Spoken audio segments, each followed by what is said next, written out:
என் பெயர் ஆதவ்.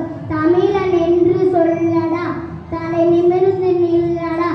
என தமிழக அனைவரும் தலை நிமிர்ந்து செய்து வாழ வைக்கும் தமிழ்நாடு நான். எனது சிறப்புகளை நானே கூறப்போகிறேன். இந்தியாவின் தென்கொடியில் உள்ள மாநிலம் நான்.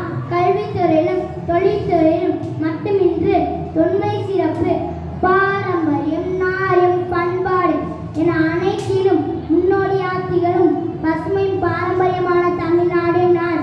வந்தாரை எல்லாம் வாழ வைப்பதே என் தனிச்சிறப்பு.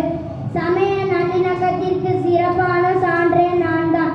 தனிச்சிறப்பு மிக்க 38 மாவட்டங்கள் கொண்டுள்ளேன். தமிழகத்தின் நெற்களஞ்சியம் தஞ்சாவூர், தென்னிந்தியாவின் மான்செஸ்டர் கோயம்புத்தூர், குட்டி சப்பான் சிவகாசி, தமிழ்நாட்டின் ஆலாந்து திண்டுக்கல், தமிழ்நாட்டின் கதகரை திருப்பூர், மலைநாடு ஊட்டி, ஏழை ஊட்டி ஏற்காடு, மலை ருசி கொடைக்கானல், தமிழகத்தின் திருமணர் மதுரை என ஒவ்வொரு மாவட்டத்திற்கும் தனிச்சிறப்பு உண்டு. சித்தன்னவாசல் கோவியோகங்கள், உத்திரமேர் கல்வெட்டுகள், கங்கை கொண்ட சோழபுரம், மாமல்லபுரத்து சிற்பங்கள், கோவில்கள் போன்ற அனைத்து இடங்களுமே